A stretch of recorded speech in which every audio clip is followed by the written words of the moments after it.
I used to believe that you go out, you write a story if you're working in fiction. Maybe you find a subject that interests you if you're working in nonfiction, but I think stories find you. And if you have your ear to the ground, whatever that is, that's a calling, and it's an opportunity to make a difference. It's building the community to tell the story. It's not making a movie. You make a community that allows you to learn what you need to learn to tell that story.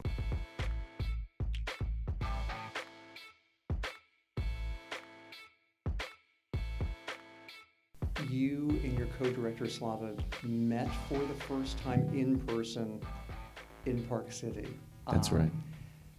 So just let's start with that question first. What was it like? Because obviously you talked online, but to actually meet him in person, what was that like? It was one of the most surreal and moving experiences of my life. I mean, we had only known each other through the screen, and to then finally come together in person in Park City for the first time was absolutely incredible.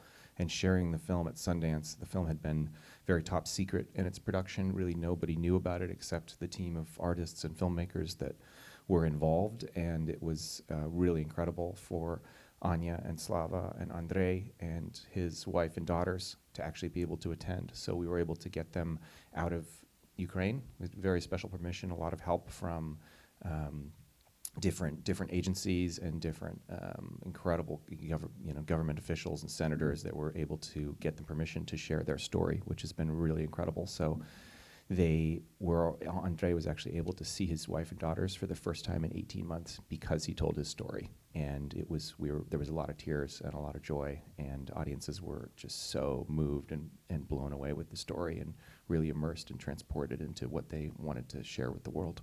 Because the idea of, first of all, how this movie starts. My understanding is that you and your wife, your creative partners, and you were working on another project completely, and she had seen their artwork online?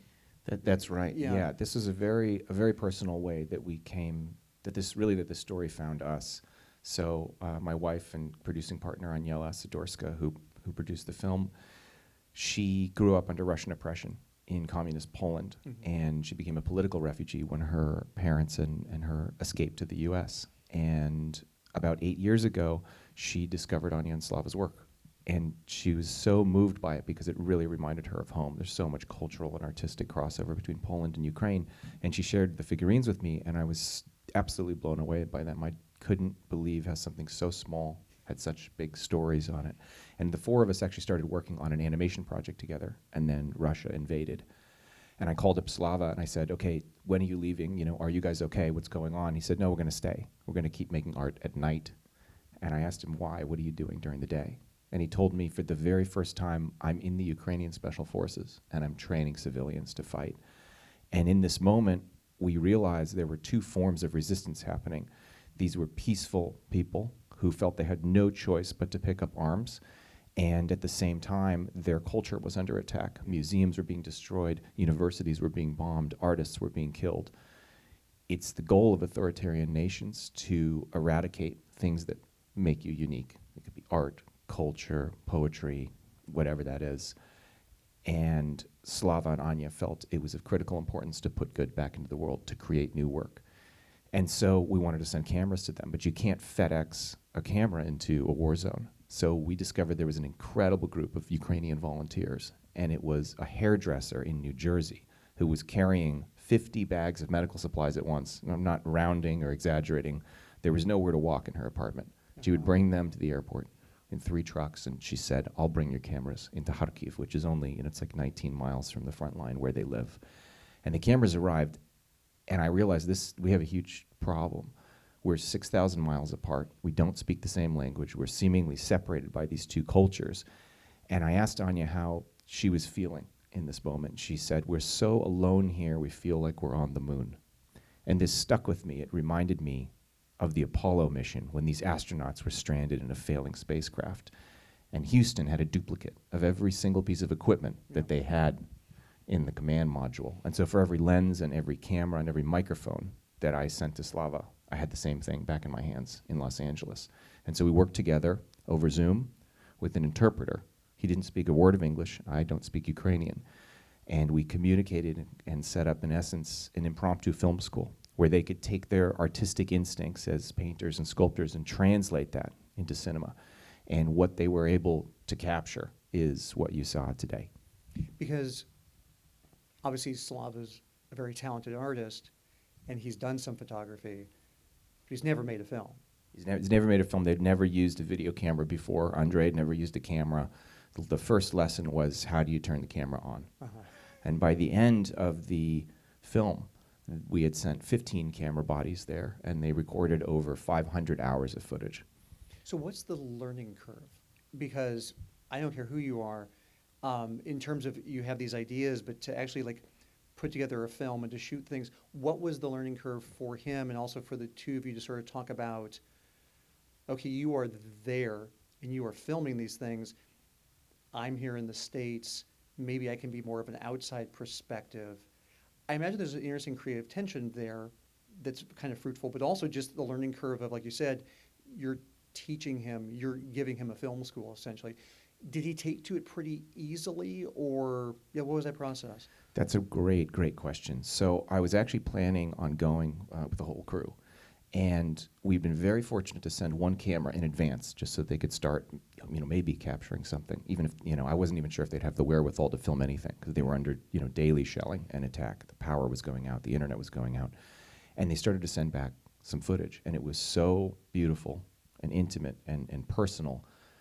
I felt, okay, if I bring a camera crew there, you have a boom operator and I'm there, it changes the dynamic. Yeah. And this is their story in their words. And Slava's goal was, he felt there was something that you weren't seeing in the news. He said, the news is very important, but it gets old. And it's not what we're experiencing, it's someone observing from the outside. And in this moment, I said, no, we're going to work together, collaborate, but it's your story, in your words, through your eyes. So in terms of the learning curve, we, at first, were really daunted by this idea that it's like, I say something, an interpreter says it, Slava listens to it, he says something, goes back and forth. It's very complicated and it's frustrating. But we realized we were actually fluent in the same language, in visual arts. And so we began to draw, and we'd share drawings that became storyboards and floor plans and paintings we loved and sculptors, and it just became this really effortless collaboration. And because we'd started working together before the war, we had our tastes, our intuition was very aligned artistically. And so Slava and Andre knows where to put a canvas. He knows where to put his easel. Yeah. He knows composition and lighting. And Slava and Anya, they're visual storytellers. That's what they do. The figurines are, in essence, films that are frozen in time. Those are their memories of their past, their perspective on their present, their dreams for the future. And even though they don't have motion, they have emotional movement within them. And that's the core of storytelling. So there was already something really universal that they got. So when they started to learn, okay, here's how I focus the camera, this is a close-up, this is a wide shot, they just started to run with it. And every week we just added to that. We'd send audio recorders and then drones, and then the members of Saigon, they were so brave, they said, we want to help film. We want to take cameras if you can send more, because if we can record what we're going through every day, maybe somebody else doesn't have to be in our shoes. Yeah. Their work, Anya and Slava's, is whimsical. And I was thinking about that in terms of some of the glowing reviews that the film has gotten about it being both whimsical but also horrifying. That's a really tough tonal balance. Obviously, part of the point of Porcelain War is this idea that even in a situation like this, life goes on, art goes on. So I appreciate the kind of tonal differences.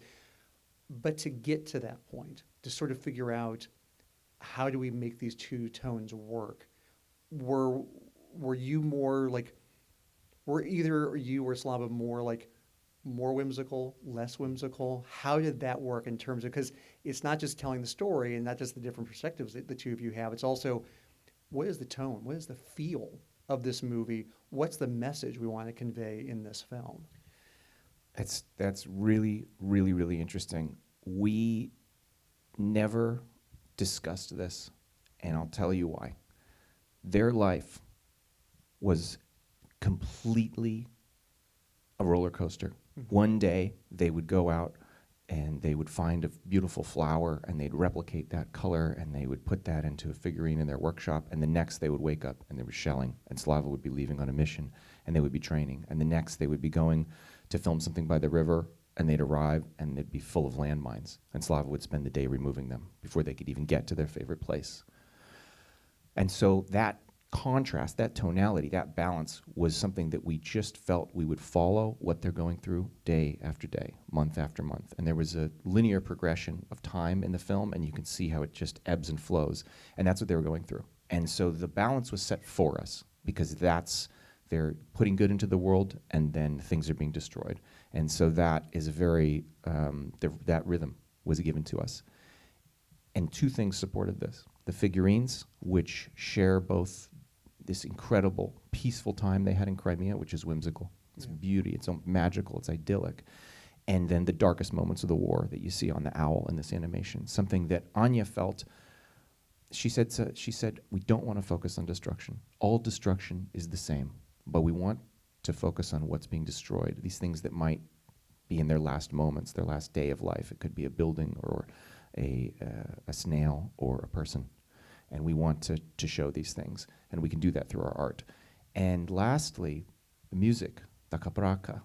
It had this enchanted, incredible, sailing, whimsical, joyous movement to it, and on the darkest dark, and this lamentation. And the emotional range of that music was, I think, something that you could never do with a score written by somebody who's not, intrinsically Ukrainian and contributing to that culture. And so that's supported the tonal balance. Because I'm not speaking Ukrainian either, I just hear the music in terms of what's being sung, in terms of lyrics, because obviously so many English language songs can have a whimsical feel, but the lyrics are about suffering or perseverance. And I'm not knowing these artists, what are they singing about? What is the music? Because obviously the music conveys one idea, but maybe the lyrics convey something else. What are the songs about that we're hearing in the film? The songs are about everything that they're going through in life. It's about grieving. It's about joy. It's about creation. It's about fun. They're so irreverent. There's a Ukrainian sense of humor that kind of propels this almost not letting anything tell you how you're going to feel. You always have a one-upmanship on that, and that's culturally very pervasive. It's something I really understood, and Aniela really understood. Also crosses over to kind of Polish humor, and that's something that they use. It's creativity. Yeah. It's not saying the circumstance is going to tell me what I am or how I feel. It's turning that back, and the music does very much the same thing. So we felt this is just really, really organic, and so the lyrics, if you go through, they're poetic, and they're irreverent, and they're also very direct as well. Just talking about what you're seeing in the film, and there's, I think you can, without knowing what the words are, the meaning, everything you felt is what they're saying. The other element that I think is really interesting in the film is it's not just about their art and it's not just about the war, but it's also about their personal lives and their personal stories. Was that something that developed while making the film? Did they want to talk about their personal lives? Did you want to say, hey, I want to know about you all as well, and I want that to be... Whose decision was it to actually also let us into their world and into their lives? Because obviously, like what Andre is going through, but what they're all going through, and then sort of speaking to it. I'm curious how that develops over the course of filming. I had a lot of questions for them, because we'd gotten to know each other artistically, in a sense, before the invasion, but there was a lot of personal stories and a lot of things that I just started asking questions. So some of the conversations that you see in the film, when Anya tells the story about the rabbit and pushing Slava in this little stroller, I had absolutely no idea. They'd known each other since he was a baby, until they pulled out this photograph in the middle of, it's not really an interview. They're kind of, this is what they do. They sit around, they'll have a glass of wine, they'll tell stories, and they're absolutely hilarious, and you kind of fall in love with them from a distance. And so I was really curious, and I knew peripherally what Andre was going through, but I hadn't heard the full story. So the first time I really learned about any of the detail of what happened with him and his girls is the scene that you guys see when he tells about the first days of the war, and it was very, very difficult to hear that. And he's incredible. He's just the most brave and kind and self-sacrificing, an amazing father and artist, and it's pretty remarkable what he's done. I mean, one of the things that is very striking in the film is Andre at one point talks about, I don't feel like painting anymore. Is he painting again? That's a really tough question. There was a time when we were near the end of filming, and he felt so creatively reinvigorated by being able to take the camera and use cinematography as a tool to hopefully try to make sense of his life, that he began to paint again, and he created some incredible work. And he hasn't been. He really has stopped. He's still in Kharkiv. He's training. I think he's distanced from his family. I was talking with him the other day, and he said he was really excited about painting, and then there was another shelling. And it's like, it just kind of destroys his psyche for days or weeks, and it's this cycle that he hasn't, been able to break for obvious reasons. And obviously, you knew some of these people before the invasion happened. Obviously, that profoundly affects people.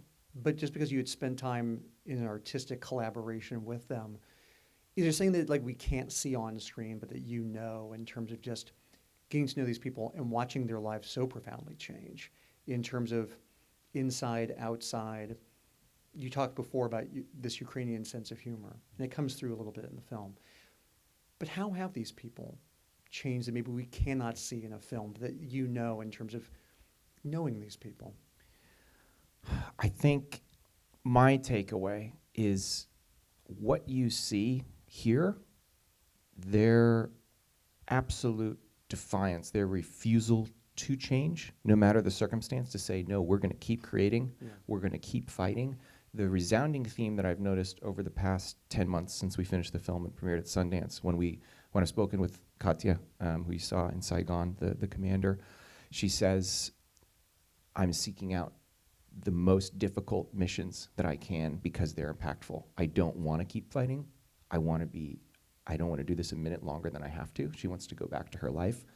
And yet she's like, we won't stop. We're fighting for our families. We're fighting for the world. This is the largest conflict in Europe since World War II. And while this story takes place within Ukraine, the outcome of this affects the world. You have, for example, China, who's watching. If Russia wins, that may embolden them to attack Taiwan. It affects Asia. Putin has said we're going to keep going.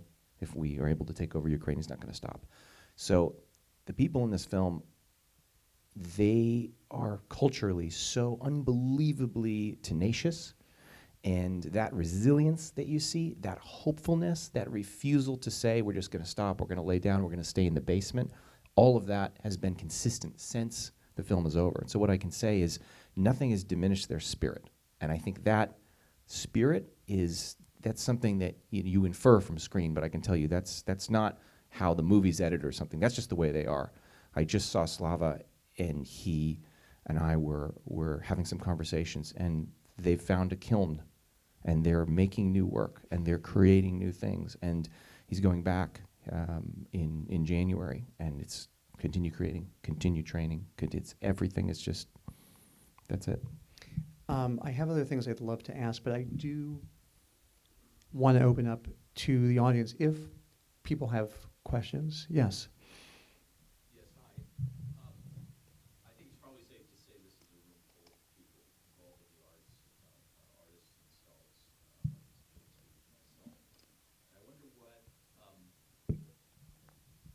what sort of lessons you've drawn and ideas you can impart to us as artists in standing up and resisting ourselves a government that is coming, that is complicit with what Putin is doing, and is likely to be a brutal aggressor against us. So just really fast for Go ahead. the back. The Trump election and him coming into power. For artists in this country, are there lessons that you've learned in terms of how artists can stand up in defiance of a government that will probably be very aligned with what Putin wants to do? Hardship and oppression and times when democracy and freedom are at risk, which I think now in the world is in some regards more than ever, they are the deepest opportunities to share and to create and to connect. And I think, I used to believe that you go out, you write a story if you're working in fiction. Maybe you find a subject that interests you if you're working in nonfiction, but I think stories find you. And if you have your ear to the ground, whatever that is, that's a calling, and it's an opportunity to make a difference. And I think, there's been a Toni Morrison quote that's been shared a lot over the past week or so, which is, now is the time that artists go to work. And I firmly believe that. And once you know what to do, then it's surrounding yourself. It's building the community to tell the story. It's not making a movie. You make a community that allows you to learn what you need to learn to tell that story, because there's always something new to learn. And I think for me, it's about that, just giving yourself to it, and then this self-education. Define everything that you don't know and just dive into it. Slava likes to say, have no time to learn how to use a camera. I just do it. I have no time to learn a new language, but this is what I have to do. And so it's fearlessness. Anyone else? Yes, in the back. Hi, congratulations on a great film. I can't imagine the logistical hell you went through. I am so amazed. I'm a filmmaker as well, and I know the difficulties of getting American people to coordinate schedules and all that, so I really admire what you were able to accomplish. Congratulations. Since it's a film essentially about artists struggling to survive and struggling to make their art, I'm curious about how you got turned on to the other artists involved in the film who helped do this beautiful stuff. So the animators who add so much wonderful stuff, that band is unfucking believable, how they came into your world. And is there a way to support them by buying the porcelain figures, or some other way to support the artists involved in supporting your art that made the overall giant guitar? So congratulations, and any answers you can give back would be great. So really fast, the other artists that are part of it, the animators, the band, and also the question of how can people actually support these artists? How can they buy the porcelain artwork or any of this artwork, support this artwork? Well, firstly, porcelainbeasts.com has Anya and Slava's work. As they create new pieces, they become available there. And also Porcelain War, there's some incredible organizations that support the arts. And there's a lot of resources there. Speaking to Daka Braka, who themselves, the band in the film, their concerts actually benefit musicians who are fighting. So they've been touring the world. They're really incredible people. And this genesis of this was early on in the filming. I was asking Slava, is there any music that really speaks to you? And he said, there's a band that we love. There's a band that Andrei listens to as he paints, and I'll play it for you. And he played for me Vesna, the opening song in this film, and I'd never heard anything like it. It's these sounds of animals and the forest, and it was so immersive. And so I actually started cutting the film to Daka Braka, one scene and then another and another, and all of a sudden the entire rough assembly of the film is one band. So we reached out to them and said, would you guys be willing to let us use this music, because it's absolutely remarkable? And they said, not only this, here's our entire catalog and even unreleased music. Please, we want to support each other as artists. So that was the genesis of this incredible inclusion of Daka Braka, which really, the rhythm of this music guided the edit of this film. There's a symbiosis here. It's really based on their unique flavor of time and of rhythm and of speech. And the animation, we needed a group of animators that would understand Anya's style, that would not impose anything, but would really honor it and work within it. And we found a collective of animators in Warsaw, Poland, called Blue Blue. And Blue Blue Studios, 30 animators there. They studied 20 years worth of Anya's work, photographs and figurines and videos of these figurines that people had taken on social media, and they learned exactly to work in her style. And they hand drew 7,000 frames, and that's what we mapped onto these surfaces of these figurines, and that's what you see in the films. So they felt this kinship, this really, really close connection, because they had also undergone this oppression during the Soviet Union. So it was a really, really international collaboration, and everybody just wanted to really support Anya's dreams, really. Anyone else? One last thing I would like to ask is, you mentioned Saigon briefly. And it's their GoPro footage that we are seeing. That's right. And you had said earlier that they wanted to support this project. You don't really have to worry about teaching them the film school basics. It's just they're just there filming. But I'm just so curious about them strapping on these cameras and then going into harm's way and the footage coming back, what that must have been like for you and for Slava to sort of see this and sort of experience, like, because there's been a lot of really terrific documentaries about Ukraine and the Russian invasion, and there's been some incredible footage of like war scenes, but to mix it with some of the more whimsical and gentle things is so striking. What to keep in, what to take out in terms of war footage? I'd love to hear you talk about that a little bit.